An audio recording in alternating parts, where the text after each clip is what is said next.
Dan di dalam istiadat Yunani dipercaya itu adalah peristiwa habis ijab kabul.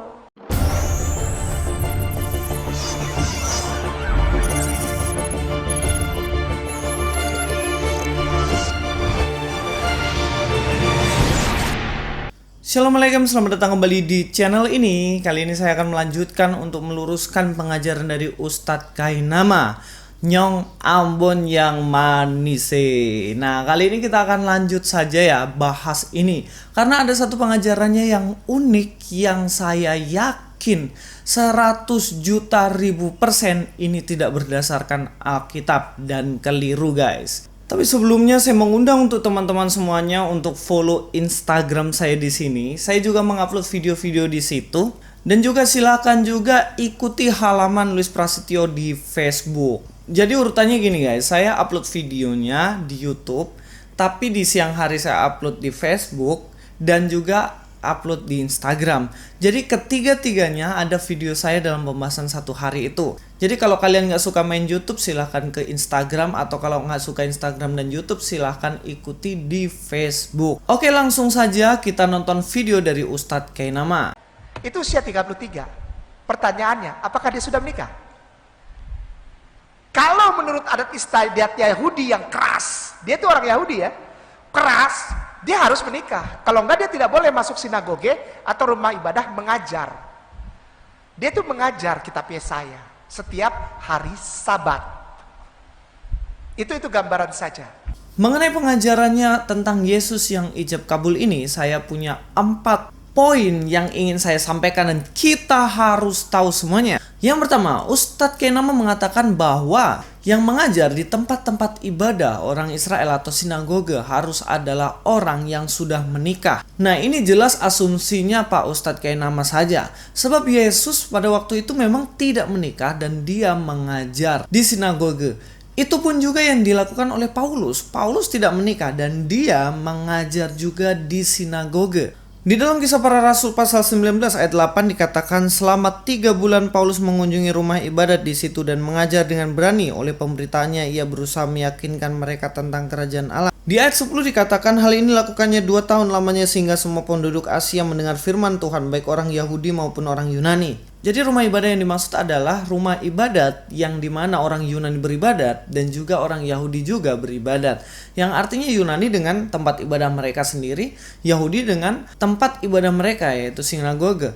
Jadi nggak bisa kita katakan bahwa hanya orang yang sudah menikah yang bisa memberitakan firman Tuhan di sinagoge pada waktu itu. Itu yang pertama dan ini clear guys. Yang kedua, Ustadz Kainama mengatakan bahwa pasal 12 dari Lukas ini berbicara mengenai ijab kabul yang dilakukan oleh Yesus, yang mana ada perempuan yang mengurapi kaki Yesus dan menciumnya. Dan ada satu peristiwa ketika kakinya dilumuri minyak, digosok pakai rambut dan diciumin oleh seorang perempuan yang namanya Maria dari desa Magdala. Orang sekarang di Indonesia kenalnya Maria Magdalena. Lena artinya perempuan muda, Magdala nama kampungnya, Maria nama dia. Jadi Maria perempuan muda dari desa Magdala. Tuangin minyak harum, minyak gaharu ke kakinya Isa, lalu digosok dengan rambutnya dan diciumin. Dicatat dalam kitab Lukas pasal 12. Apakah benar begini? Ya enggak guys, pasal 12 itu dalam Lukas tidak berbicara mengenai Yesus diurapi kakinya dengan minyak. Enggak nyambung. Langsung aja kita cek Alkitabnya. Kalian juga bisa cek di rumah masing-masing. Ayo dibuka Alkitabnya dan monggo dibaca Alkitabnya. Jangan disimpen doang. Lukas pasal 12 itu berbicara mengenai pertama pengajaran khusus bagi murid-murid. Kedua orang kaya yang bodoh. Ketiga hal kekhawatiran. Dan keempat adalah kewaspadaan. Kelima Yesus membawa pemisah. Dan yang keenam, tidak ada sama sekali berbicara mengenai Yesus diurapi kakinya dengan minyak. Jadi kalau Ustadz Kainama ngomong pasal 12 berbicara mengenai ijab kabulnya Yesus, ya ini jelas-jelas salah total. Tidak hanya 100% salah total, tetapi unlimited salah total. Lalu di mana sebenarnya pasal yang berbicara mengenai Yesus diurapi perempuan dengan minyak? Itu ada di beberapa Injil, Matius, Markus, Lukas. Tetapi bukan Lukas 12 guys, tetapi Lukas pasal yang ke-7. Mari kita lihat di Lukas pasal yang ke-7. Judul perikopnya di situ adalah Yesus diurapi oleh perempuan berdosa. Ayat 38 dikatakan di situ, sambil menangis ia pergi berdiri di belakang Yesus dekat kakinya, lalu membasahi kakinya itu dengan air matanya dan menyekannya dengan rambutnya. Kemudian ia mencium kakinya dan meminyakinya dengan minyak wangi itu. Jadi tindakan di mana perempuan itu menyeka atau mengurapi kaki Yesus itu ada di Lukas pasal yang ke-7, bukan pasal yang ke-12. Inilah kenapa banyak orang selalu bilang, Mas Luis nggak hafal ini ayat Alkitab, buktinya masih baca. Beda sama ustadz-ustadz kami, apalagi Ustadz Kainama hafal semua isi Alkitab. Ini terbukti di sini ternyata dia sebenarnya cuma tembak, ternyata salah terus. Kalau menurut prinsip saya, lebih baik kita nggak hafal, tapi kita tahu isi keseluruhan tema dalam Alkitab. Dan lebih baik kita membaca ayat itu supaya tidak terjadi penyesatan. Karena kalau kita baca, kita bisa langsung cross check di situ. Sebenarnya benar nggak sih yang diomongin ini pendeta? Benar nggak sih yang diomongin tokoh agama ini? Jangan sampai kita malas cross check, merasa diri paling hafal, ternyata yang dibilang keliru semuanya. Terbukti Ustadz Kainama bilang bahwa Yesus dibasuh kakinya dengan minyak, dibilang di pasal 12. Ternyata setelah kita cross check dan kita baca ada di Lukas pasal 7. Kan yang gini-gini ini bisa dihindari kalau kita langsung cross check dan baca guys. Nggak ada salahnya, nggak usah gengsi kalau mau baca Alkitab. Nah sekarang yang ketiga yang saya mau sampaikan, Ustadz Kainama bilang bahwa minyak yang dipakai untuk mengurapi Yesus adalah minyak gaharu. Tuangin minyak gaharu ke kakinya Isa. Nah setahu saya minyak gaharu ini memang parfum ya. Ini dipakai di seluruh dunia. Pohonnya itu ada di Kalimantan banyak, di Jawa juga ada, tapi yang paling banyak di Kalimantan sebenarnya. Memang pohon ini wangi banget, enak gitu. Tetapi apakah benar yang dipakai mengurapi Yesus ini adalah minyak gaharu? Belum tentu juga guys. Kita langsung cross check ke bahasa Yunaninya. Nah, di dalam bahasa Yunaninya memakai kata munon. Kata munon ini ditranslatekan ke dalam bahasa Inggris menjadi parfum, ke bahasa Indonesia menjadi minyak wangi. Nah, belum tentu juga gaharu karena banyak sekali bahan yang dipakai untuk minyak wangi ini. Karena bisa membuat ini menjadi wangi yang semerbak di dalam rumah. Tapi intinya saya mau katakan guys bahwa ini belum tentu minyak gaharu. Nggak boleh kita bilang minyak gaharu. Sama kayak di perjanjian lama dibilang jangan makan buah pengetahuan yang baik dan yang jahat. Kita nggak boleh bilang bahwa itu adalah buah apel seperti Covelix Xiao. Nah kalau kita rubah jadi buah apel, yaitu namanya presuposisi atau anggapan saja. Nggak boleh dijadikan dasar doktrin. Seharusnya Ustadz Kainama mengatakan bahwa itu hanyalah parfum. Yang keempat, Ustadz Kainama mengatakan bahwa Yesus ijab kabul. Buktinya adalah ketika perempuan ini meminyaki kaki Yesus. Dan itu dikatakan sebagai ijab kabul. Tuangin minyak gaharu ke kakinya Isa, lalu digosok dengan rambutnya dan diciumin. Dicatat dalam kitab Lukas pasal 12. Nah, menggosok laki-laki kaki walaupun itu gurunya, nabinya, kalau bukan muhrimnya nggak boleh. Karena orang Yahudi sangat kuat untuk mahram. Apa? Perempuan dan wanita yang bukan muhrimnya. Itu kencang di sana, nggak boleh sembarangan. Main cipika-cipiki ditabok sama orang Yahudi. Yahudi tangannya gede-gede pakai jahe pak, bener jarinya. Tinggi-tinggi gede-gede, jarinya segede jahe. Jahe pak. Itu gimana kalau ngegaplok kan lumayan. Ditabok kita, nggak boleh. Nah ada peristiwa itu di dalam Lukas pasal 12. Sehingga alangkah tidak masuk akalnya apabila Yesus membiarkan dirinya, kakinya diciumin dan digosok dengan minyak wangi oleh rambut oleh perempuan yang bukan mahramnya. Dan di dalam istiadat Yunani dipercaya itu adalah peristiwa habis ijab kabul. Benarkah demikian guys? Kita akan bahas secara detail. Silakan kalian buka Alkitab kalian dalam HP. Di sini ada Alkitab juga. Silakan buka di situ di dalam Lukas pasal yang ke-7.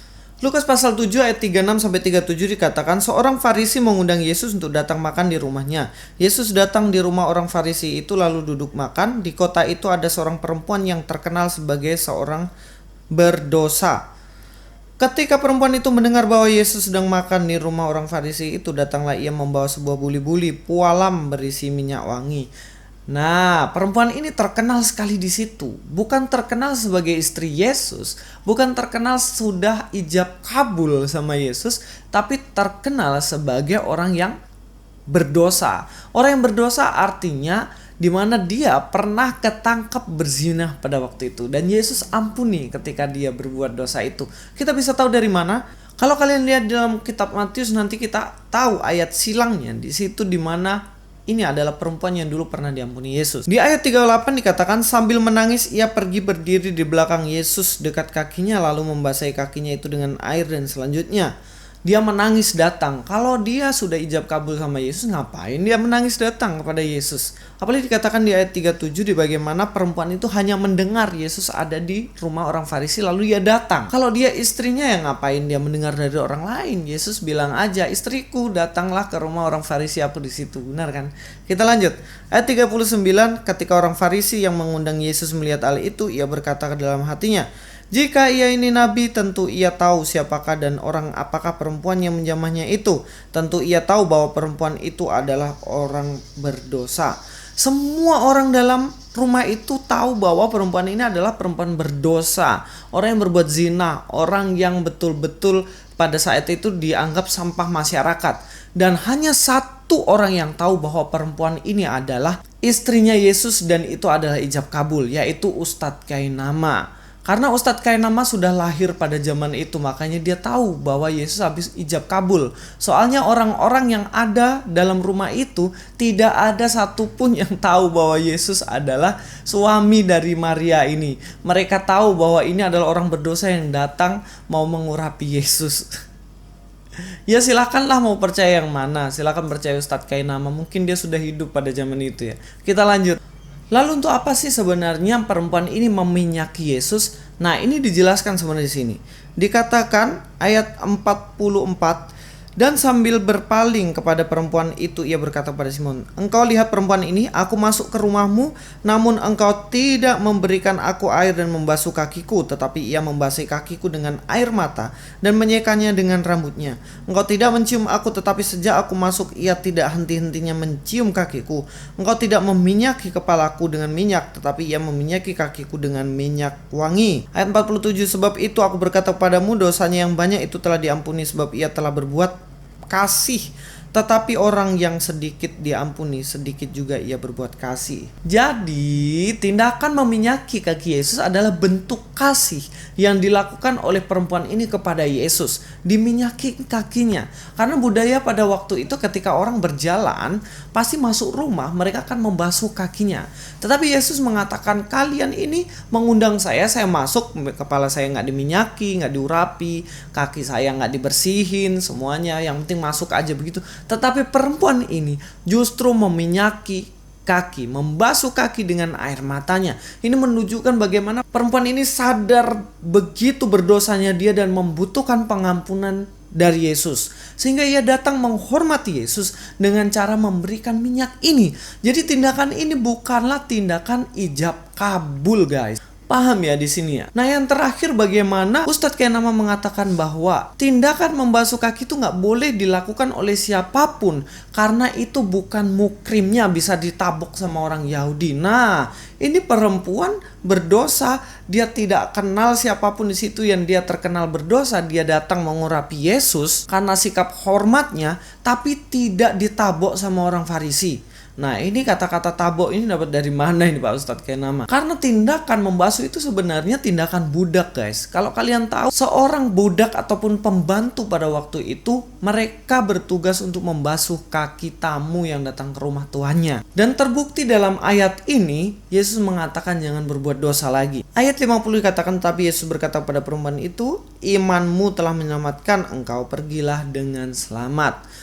perempuan ini diampuni dosanya oleh Yesus. Jadi jelas ya, beberapa poin yang sudah saya sampaikan ini membuktikan bahwa Yesus tidaklah menikah. Semua orang pada zamannya memang tahu ini. Hanya saja ada orang-orang yang usil di abad-abad ini mengatakan bahwa Yesus sudah menikah, walaupun itu hanya fitnahan saja, nggak bisa buktiin. Terima kasih sudah menonton video ini. Louis Prasetyo di sini. God be with you.